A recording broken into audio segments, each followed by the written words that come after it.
함께 나눌 말씀은 신약 성경 유다서 1장 3절과 4절입니다.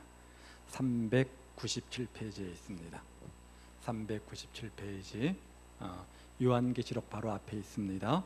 유다서 1장 3절과 4절입니다.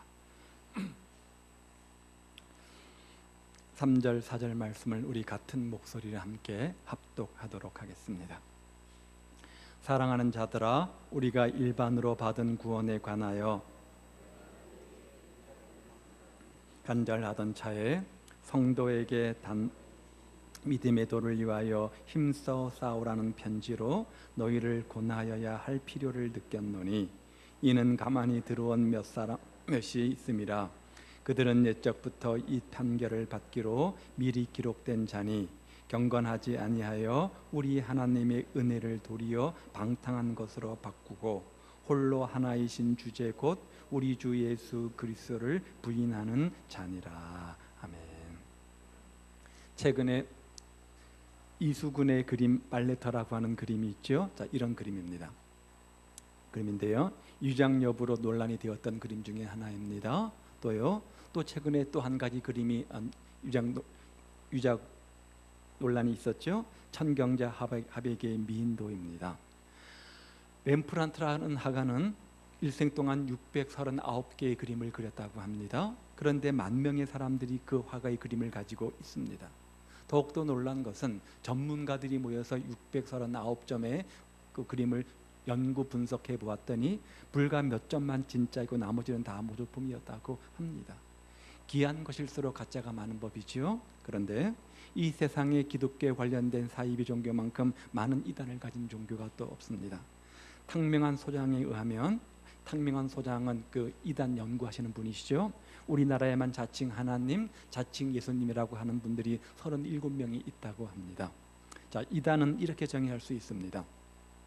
거짓된 가르침, 분리, 당파, 멸망케 하는 의견, 분열을 일으키는 자들을 가리켜서 이단이다 이렇게 말하죠. 이단과 함께 또 우리가 많이 사용되는 사입이란 단어가 있는데요, 겉으로 보기 비슷하나 속은 아닌 것, 비성경적 내용을 주장하고요, 교회와 성도를 미혹시키는 악령의 역사로 이단을 키우는 온상이라고 할 수 있습니다. 이단은 어떤 종교에 의해서 교리가 다른 것을 이단이라고 말합니다. 구원관이나 교리가 다른 것을 이단이라고 말하고요, 사이비는 종교도 아닌 거죠. 도덕적으로 윤리적으로 말도 안 되는 허황된 것들을 주장하는 단체가 바로 사이비지요. 그렇죠? 자, 이단과 사이비라고 부릅니다. 자, 오늘은 총회에서 이단 경계주일로 지키게 한 날입니다. 시대가 악해지기 때문에 수많은 사이비 이단들이 우후죽순처럼 일어나고 있습니다. 그래서 총회에서는 1년에 한 번, 2번 날짜를 정해서 이날만큼은 전 교회가 이단 경계주의로 지켜라 이렇게 이제 공문을 주는데요. 자, 교회를 파괴하고 가정을 파괴하고 사회를 파괴하는 악한 세력들이 한국교회에 많이 나타나 있습니다. 이단 세력들이죠. 한동안 CBS나 또 PD수첩에서 이것들을 방영해서 얼마큼 큰 피해 사례가 있는지 자세하게 소개한 적이 있었는데요, 더 큰 문제는 기존의 이단들과는 달리 신천지 같은 이단은 교회 안으로 침투해서 교회를 말살시키는 정책을 핀다는 겁니다. 교회에 몰래 들어와서 열심히 신앙생활을 하는 척하면서 신뢰를 얻은 다음에 청년부 회장이나 새가족 부장이나 심지어 전도회장, 권사, 장로가 되어서 한 사람씩 미혹하여 데리고 나가는 사례들이 너무나 비일비재하게 주변에서 많이 생기는 것들을 보지 않습니까? 특별히 규모가 작은 교회, 저희처럼 규모가 작은 교회는 더 큰 피해를 입게 되어지는데요, 사람이 부족해서 짧은 기간에 열심을 보고 저 사람 열심이구나 쉽게 재직을 우리가 임명하는 그런 룰을 많이 범하는데요, 그러다 보니까 더 큰 피해를 보는 경우가 참 많이 있는 것을 봅니다. 따라서 처음 신입 과정 때부터 철저하게 점검하는 등 특별한 주의가 필요하다 이렇게 말할 수 있습니다.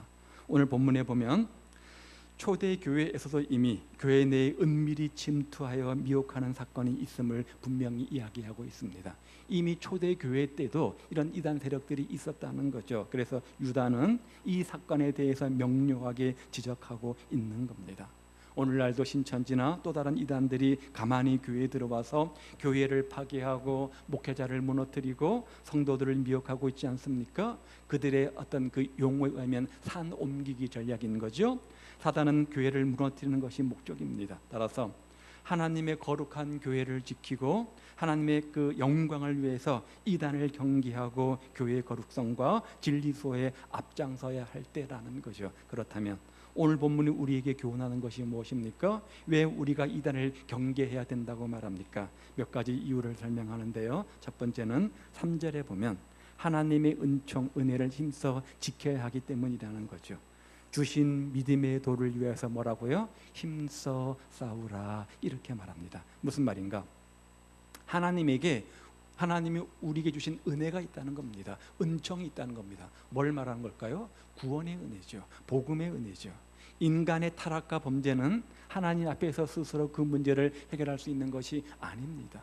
용서를 빌 수조차 없을 정도의 전적 타락, 부패한 존재가 우리 인간 아닙니까?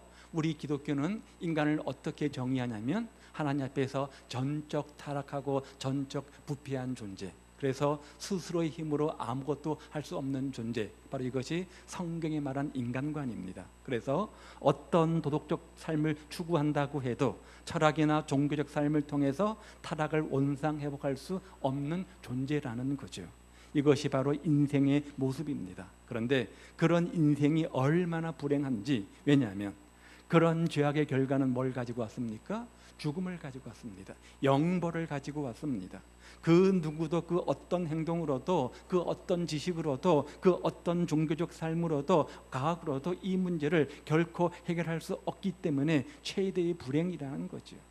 아무리 문화가 발전하고 아무리 문명이 발전하고 과학이 발전하고 의학이 발전해도 이 죄의 문제를 우리 스스로 해결할 수는 없는 겁니다. 그런데 이러한 불행을 인간의 의지나 인간의 노력으로 어떤 수단과 방법으로 해결하기 위해서 많은 종교들이 만들어지기도 한다는 거죠. 바로 이단이죠. 그래서 기독교 내에서도 기독교라는 명칭을 가지고 있지만 인간의 의지를 강조하고 인간의 노력을 강조하고 어떤 종교심을 강조하고 어떤 행동을 강조해서 이런 죄로부터 구원받으려는 시도들이 옛날부터 지금까지 수도 없이 많이 있어져 왔다는 겁니다. 그런데 그 어떤 우리의 수고와 노력도 우리를 스스로의 능력으로 구원에 이르지 못하게 하기 때문에 하나님께서는 그런 우리를 구원하시기 위해서 하나님께서 한 가지 은혜의 방법을 주셨는데 그게 뭐예요? 예수님을 통한 십자가의 구속의 은혜잖아요. 우리 스스로 어떤 행위나 노력으로 아무런 수단과 방법을 총동원한다고 할지라도 스스로 구원에 이를 수 없기 때문에 하나님 편에서 우리에게 일방적인 은혜를 베풀어 주셨는데 예수님의 십자가의 구속 사건 아닙니까? 따라서 구속받은 백성으로서 그렇게 하나님의 은혜를 입은 백성들로서 그 하나님을 힘써 섬기고 이웃을 사랑하는 것 당연한 삶이고 경건의 모습이고 그것을 힘써 지켜야 된다는 겁니다. 그것 말고 또 다른 복음을 이야기하고 또 다른 방법을 이야기한다면 우리가 목숨 걸고 힘써 그 진리를 지켜야 된다는 거죠.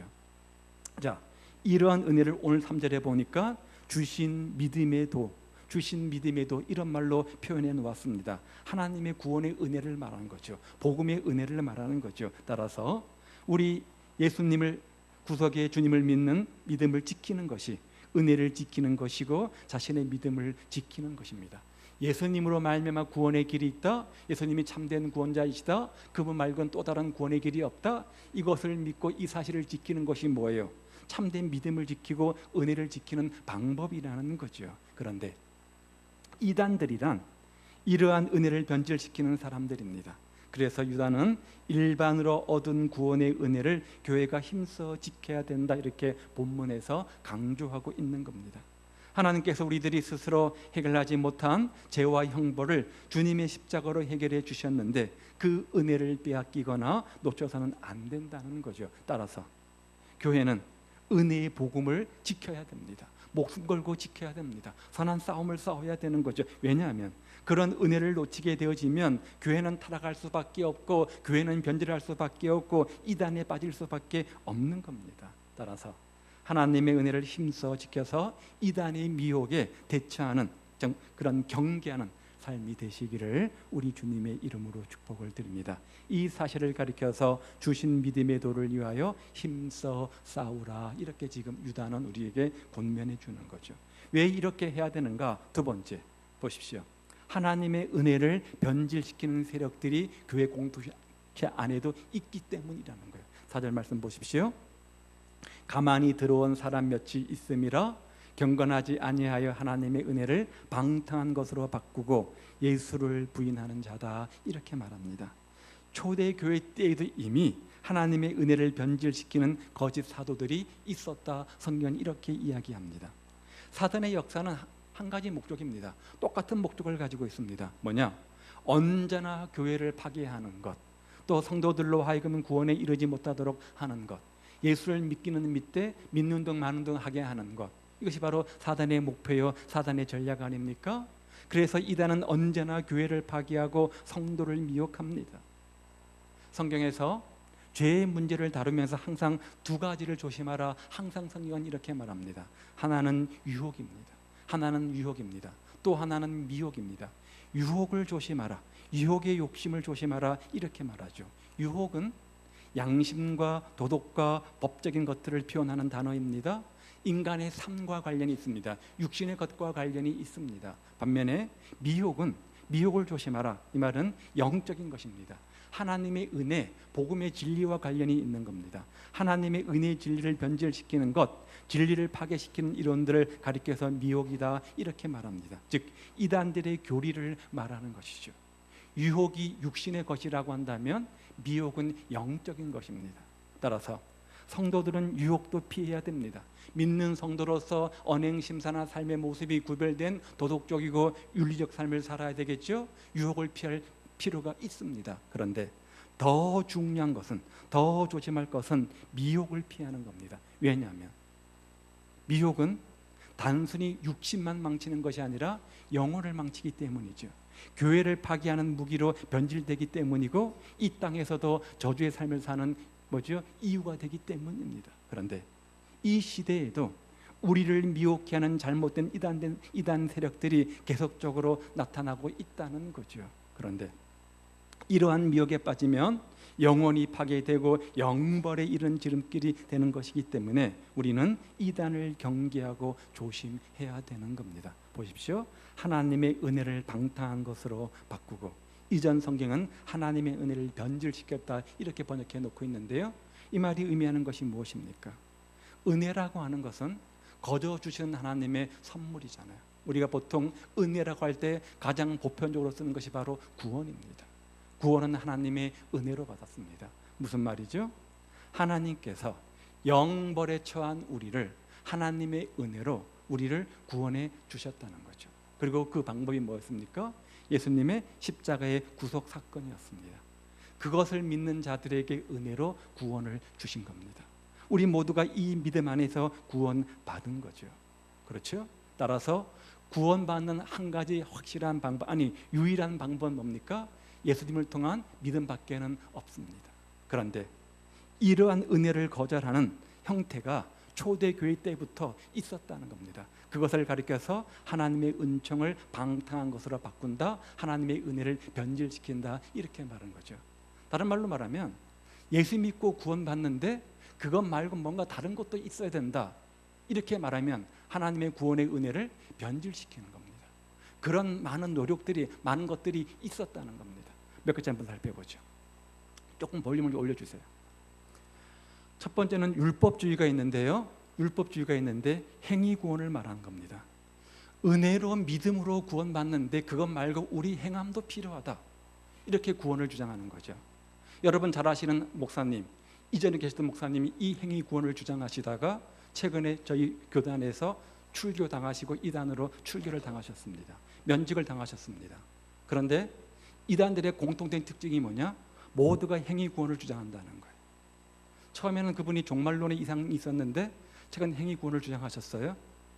유대교나 안식교나 여호와 증인이나 안정회나 신천지나 큰 믿음 교회나 대부분의 이단들은 이 행위 구원을 주장합니다. 뭔가 행함, 특별한 것이 있어야 구원받는다는 거죠. 성경의 가르침은 뭡니까? 행함이 아닌 믿음으로 은혜로 구원받는 겁니다. 두 번째는요, 신비주의입니다. 뭔가 신비적 체험을 해야만 된다는 거죠. 뭐 기도하다가 꿈속에서 하나님을 만난다든지, 무슨 환상을 본다든지, 무슨 계시를 한다든지, 무슨 방언을 하고 뭔가 특별한 뭔가 체험이 있어야 된다는 거죠. 그것을 구원의 조건으로 여기는 것이죠. 대표적인 것이 바로 박태선의 전도관입니다. 또 계룡산의 나온몽, 통일교, 만민중앙교회 등 많은 또 이단들이 이 신비주의를 추구하지요. 자, 세 번째는요, 방종주의가 있습니다. 방종주의, 무슨 말이냐면 이미 율법은 폐지되었기 때문에, 이미 우리는 예수님 안에서 구원받았기 때문에 이외의 모든 삶은 내가 어떠한 삶을 살아도 상관없다, 내가 죄를 지어도 상관없다, 이렇게 방종을 주장하는 거죠. 대표적인 것이 바로 구원파죠. 작년에 우리가 세월호 사건을 보았습니다. 왜 그들이 그렇게 엄청난 죄를 지어놓고도 뻔뻔한 짓을 했습니까? 이런 신앙관에 입각한 거예요. 이미 나는 구원받은 하나님의 자녀이기 때문에 내가 죄를 지어도 상관없다는 거예요. 그런 구원관에 입각한 거죠. 또요, 비유와 비사로 감추어진 비밀을 푸는 것이기 때문에 비유를 주장하는 세력들이 있습니다. 특별히 요한계시록 말씀들을 가지고 막 비유를 이상하게 비유 해석해가지고 앞뒤 문장 다 잘라버리고 그 문장만 가지고 그 단어만 가지고 이상한 해석을 해내는 것이 바로 이런 비유와 비사주의인데요. 대표적인 것이 바로 신천지이죠. 그렇죠? 그래서 요한계시록을 뭐 비유풀이 한다고 하지 않습니까? 자, 신천지입니다. 그런데 이 모든 세력들은 하나같이 하나님의 은혜를 변질시키는 세력일 뿐입니다. 자신의 교리를 주장하기 위해서 교회에 가만히 침투해서 성도를 미혹하는 이단 세력들일 뿐입니다. 그들의 모든 주장은 허구에 불과한 거죠. 그래서 교회는 하나님의 은혜를 변질시키는 세력들부터 경계하고 하나님의 은혜의 거룩성을 힘써 지켜야 하는 겁니다. 우리를 주님은 거룩한 신부로 비유하셨습니다. 그렇죠? 영적 순결성을 우리가 가져야 되는 겁니다. 세 번째는요, 4절 하반절에 보니까 뭐라고 말하면 홀로 하나이신 주제 곧 우리 주 예수님을 부인하는 자니, 하나님께만 영광 돌려야 되는데 그 하나님의 영광을 자신의 교주로 신격화해서 뺏어가는 겁니다. 대부분의 이단들은 하나님의 영광을 자신들이 자신들이 대신 차지하는 세력들 아닙니까? 소요리 문답 1번이 뭡니까? 인간의 제일된 목적이 뭐냐? 인간의 존재의 목적이 뭐냐? 이것을 묻습니다. 그에 대한 대답이 뭐예요? 홀로 하나이신 주제 하나님께 영광을 돌리는 거다. 하나님을 영화롭게 하며 영원토록 그렇게 즐거워하는 거다, 이렇게 말하지 않습니까? 당연한 대답입니다. 왜냐하면 우리가 어떻게 구원을 받습니까? 하나님이신 예수님을 통해서 구원받습니다. 우리는 하나님을 통해서, 예수님을 통해서 구원받았습니다. 그렇죠? 따라서 그 하나님께 남은 여생, 그 하나님께 영광 돌리는 것은 당연한 거죠.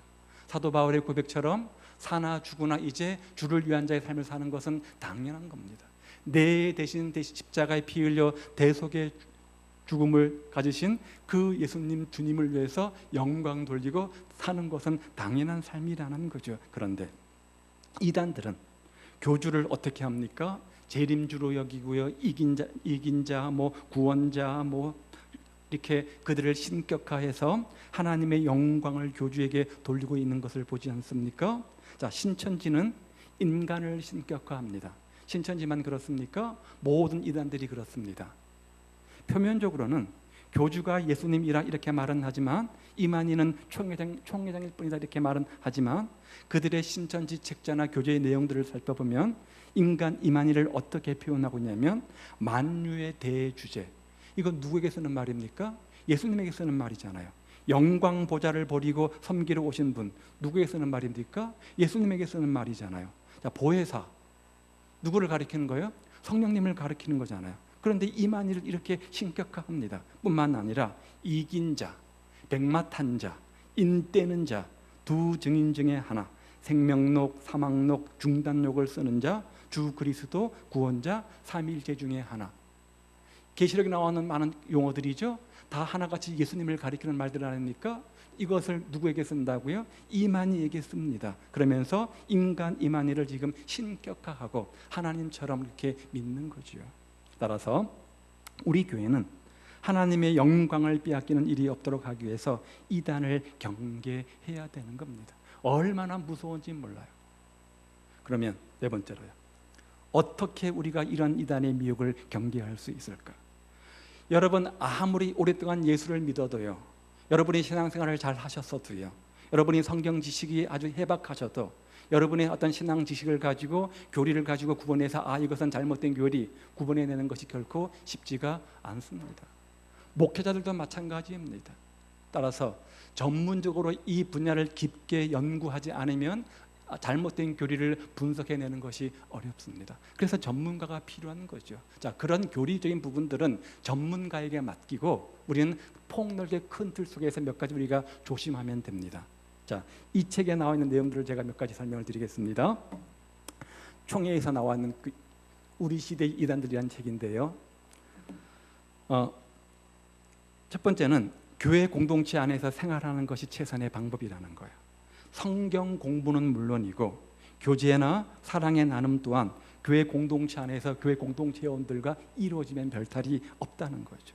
이웃 교회 집회나 이상한 집단에서의 성경 공부에 기웃기웃거리지 말고 모든 모임과 배움이 교회 안에서 이루어지면 큰 문제가 없다는 거죠. 말씀 공부하는 거, 성도의 교제 나눔, 친교, 이 모든 것들이 교회 공동체 안에서 이루어지면 큰 문제가 없는 겁니다.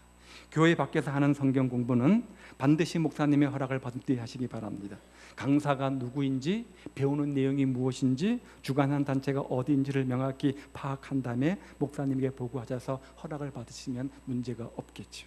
신천지는 자신들이 떳떳하지 못하기 때문에 가르치는 강사들의 이름을 잘 알려주지 않습니다. 교재도 제공되지 않습니다. 그저 노트에 받아 적으라고 합니다. 이름도 가명을 사용하는 경우가 많습니다. 뭘 말하는 거예요? 그만큼 그들이 정당하고 떳떳하지 못하다는 거죠. 두 번째는요, 이런 사람들 조심하라는 거예요. 꿈 이야기로 접근하는 사람, 전화번호를 하나님께서 가르쳐 주셨다는 사람, 자신의 신상에 관해서는 숨기면서 교회에 열심히 출석하며 봉사하는 사람, 기성교회에 대해서 비난하거나 담임 목사에 대해서 은근히 불평을 터뜨리는 사람, 목사님이나 교회에 알리지 않고 개인적으로 성경 공부하자고 하는 사람, 이런 사람들은 신천지의 추수꾼이라고 하죠, 그렇죠? 추수꾼들인 경우가 많다는 거죠. 내가 교회의 중직자인데 누군가가 나에게 와서 나를 자꾸 부추기면서 목사님이 문제가 있으니까, 교회가 문제가 있으니까 자꾸 부추기면서 자꾸 대적하라 이렇게 자꾸 부추긴다고 한다면 뭐라는 거예요? 신천지의 추수꾼일 확률이 많다는 거죠. 뒤에 말씀드리겠지만 실제로 이런 사례들이 굉장히 많습니다. 자, 한번 좀 볼까요? 오후 예배 때 저희가 구체적으로 좀 할 텐데요. 영상도 보고 또 다른 많은 이단들을 같이 공부를 할 텐데 잠깐 좀 보도록 하죠. 좀 넘겨보세요. 신천지 무료 성경 신학원이라고 하죠. 자요, 교주는 이만희이고요. 박태선의 영향을 받았습니다. 무슨 말이냐면 박태선의 전도관에서 어린 시절 보내면서 거기서 교리들을 따고 와가지고 자기 교리를 만든 거죠. 그러니까 이단이니까 뭐예요? 사단인 거죠. 그렇죠?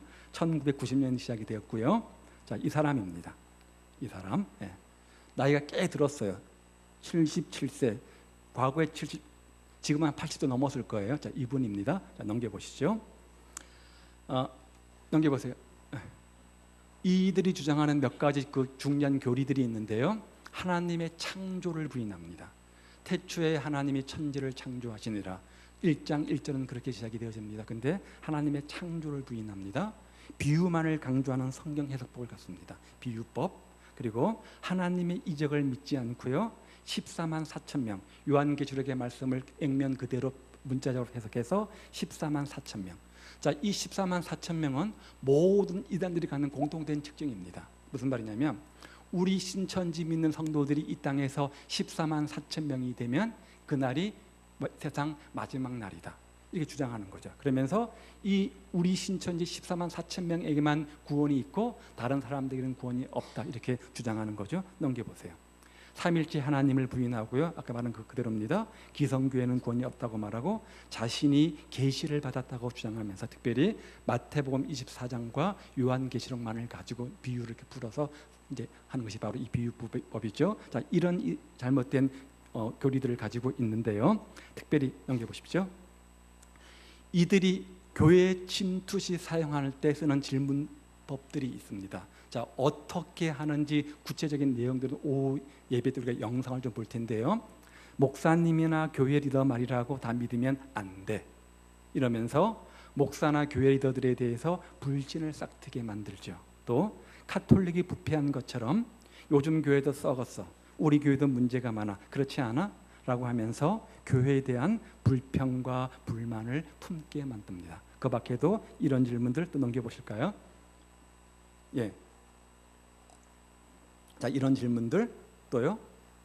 자, 이런 질문들을 통해서 성도들에게 접근해서 미혹게 하는 역할을 한다는 거죠. 따라서 이런 질문들을 누군가가 나에게 한다고 한다면 그 사람은 신천지의 추수꾼일 확률이 많다는 거죠. 이런 사람들의 궁극적으로 유도하는 것은 한 가지입니다. 자신들의 성경 공부 모임, 그게 바로 무료 성경 신학원이라는 곳이거든요. 데리고 와가지고 6개월 동안 훈련을 받으면 아이디 카드를 줍니다. 신분증이죠. 그때 비로소 신분증을 갖는 거예요. 바로 주는 것이 아니라요, 6개월 동안 훈련시킨 다음에 신분증을 줍니다. 그리고 그 모임에 참석해서 이만희를 교주로 믿는 신격화를 한 다음에 어떻게 하냐면 교회로 침투시킵니다. 뭐 하려고요? 기성교인들을 미혹해서 자신의 대로로 끌어들이기 위해서. 자, 이단들의 공통된 특징이 한 가지 있습니다. 저기 예수 믿지 않는 사람들은 많이 널려 있는데 그들을 공략하는 것이 아니라 꼭 유독 누구를 공략합니까? 열심히 예수 믿고 있는 성도들을 공격 대상으로 삼지 않습니까? 심지어 신천지 같은 경우는 교회 안에 침투해서 아주 교묘한 방법으로 전략적으로 성도들을 빼내가죠.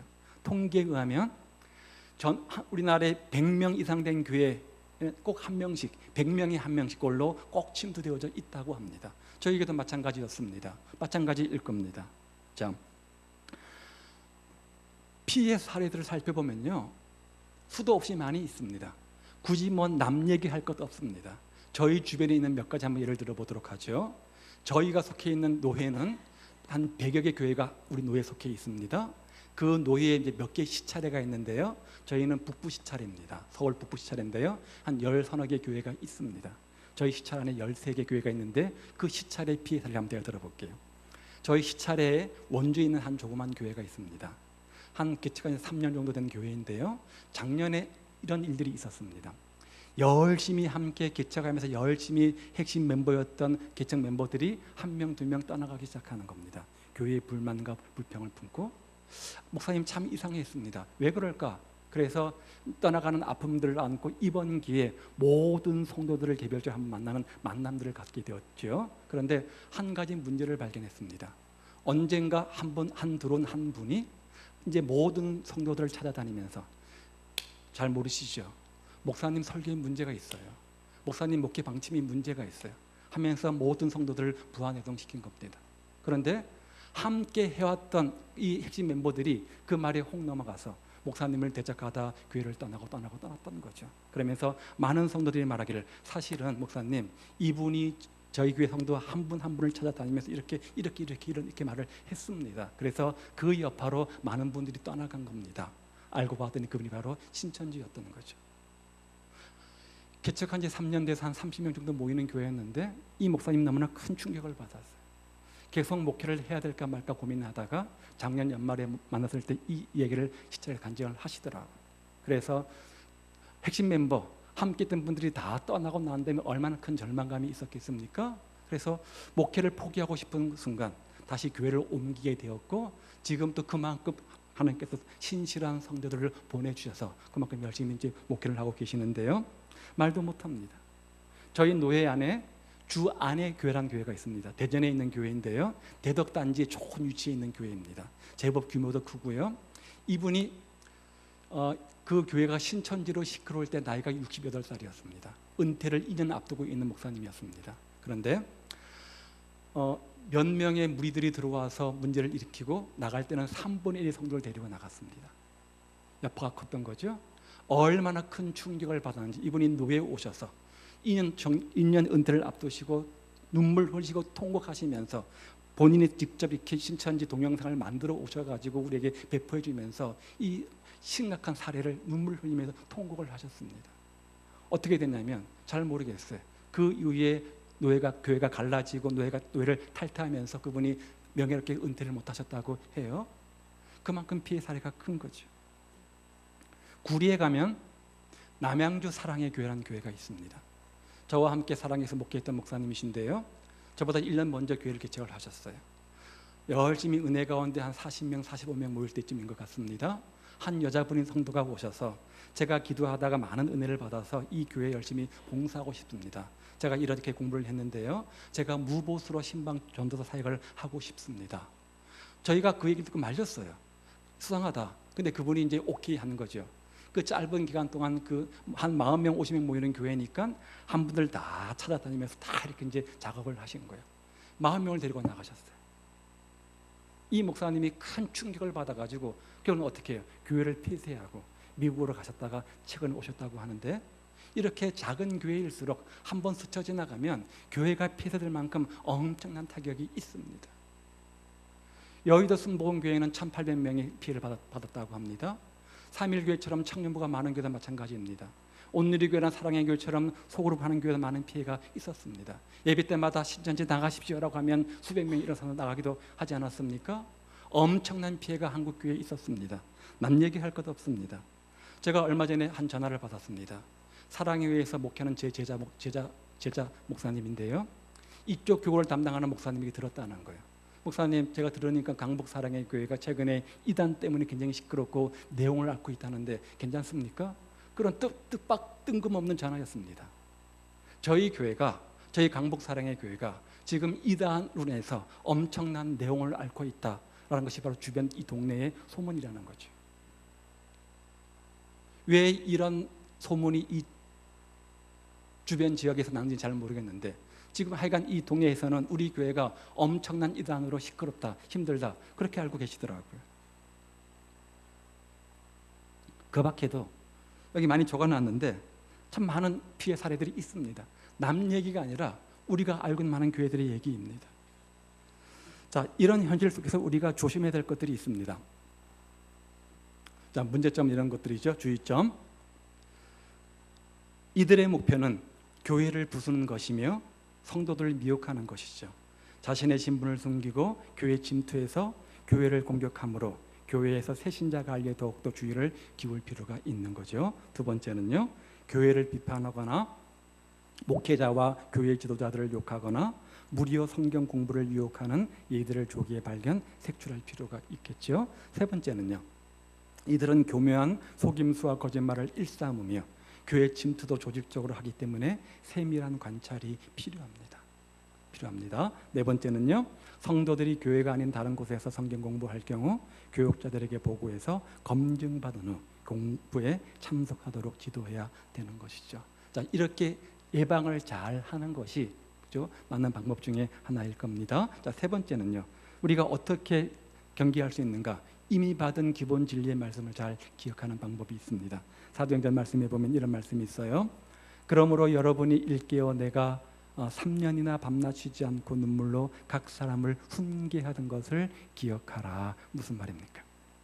성도들은 항상 새로운 것을 추구하는 영적 욕구가 있다고 합니다. 때문에 평상시에 늘 일반적으로 들어오던 말씀에 대해서는 너무나 식상해하면서 또 그 소리 한다는 거죠. 그러면서 뭔가 특별한 영적 체험, 뭔가 특별한 영적 지식을 갈망하는 영적 지식이 있다는 거죠. 그런 경향이 있다는 거죠. 더 열심히, 더 특별히, 더 신앙생활을 하고 싶은 사람들에게 이단을 빠지는 거지, 신앙생활에 아무런 관심 없는 사람들은 이단이 접근해와도 안 빠집니다. 그런 심리를 이단들이 이용하고 있다는 거죠. 우리가 새로운 것을 추구하는 것은 좋습니다. 그러나 평상시 일반적으로 들어오던 기본 진리 말씀에서 벗어난 내용이 나온다면 조심해야 됩니다. 우리는 이렇게 구원의 방법들을 알고 있는데 또 다른 구원의 방법을 누군가가 가르친다면 조심해야 되는 겁니다. 그동안 이런 식으로 성경을 해석해 왔는데 또 다른 방법으로 성경을 해석한다? 조심해야 된다는 거죠. 조심해야 된다는 거죠. 그럴 때 우리는 이단의 미혹들을 이겨낼 수 있는 겁니다. 우리가 100% 성경 지식을 다 알고 있는 것이 아니기 때문에 우리가 아무리 조심해도 쉽게 우리가 그 미혹에 넘어갈 수밖에 없겠지만, 그러나 우리가 좀 더 지필지기면 백전백승이라고 좀 알고 있을 때 잘 대처할 수 있는 것 아니겠습니까? 하나님이신 예수님께서는 자기 피로 세우신 교회를 누구에게 맡기셨습니까? 오늘 우리에게 맡기셨습니다. 우리는 교회의 청직이라고 하죠. 따라서 우리는 모두 교회 안팎으로 도전해오는 이단들을 식별하고 잘 대응함으로 말미암아 교회가 이단의 거짓 교리에 미혹되지 않도록 늘 경계해야 될 책임을 가지고 있는 겁니다. 먼저는 새로운 영적 욕구를 채우려는 욕심보다도 평상시에 늘 듣고 배운 기본 진리 말씀을 기억하며 묵상할 필요가 있습니다. 두 번째는요, 성경으로 돌아가는 바른 말씀 운동이 필요한 겁니다. 말씀으로 전신갑주를 입어야 되는 겁니다. 그렇죠? 왜 우리가 말씀으로 훈련받아야 되는 겁니까? 이런 이유 때문인 거죠. 그리고요, 이단 교리에 대한 비교 공부, 오늘 이 세미나처럼 어떤 이단들이 있고 그들이 무엇을 주장하는지 함께 공부함을 통해서 이단 식별 능력과 대응 능력들을 키워야 될 필요가 있는 거죠. 그럴 때 존귀한 교회 공동체를 무너뜨리려고 미혹하는 이단 세력들을 대처하고 경계할 수 있고, 그렇게 힘써 싸우다 보면 우리는 아름다운 공동체를 만들어갈 수 있는 거죠. 건강한 공동체를 만들어갈 수 있는 겁니다. 그 중에 가장 좋은 방법이 하나는 뭐냐면 소그룹입니다. 소그룹을 지향하는 교회에는 이런 이단들 세력들이 적습니다. 우리 모두 이 말씀들을 기억하고 정말 하나님께서 핏값으로 세우신 존귀한 몸된 공동체, 우리가 정말 아름다운 공동체 만들어가게 해서 이런 미혹하는 세상들을 잘 대처하고 경계해서 아름답고 건강한 공동체를 만들어가는데 힘쓰는 우리 모든 성도들 되시기를 주님의 이름으로 축복을 드립니다. 기도하겠습니다.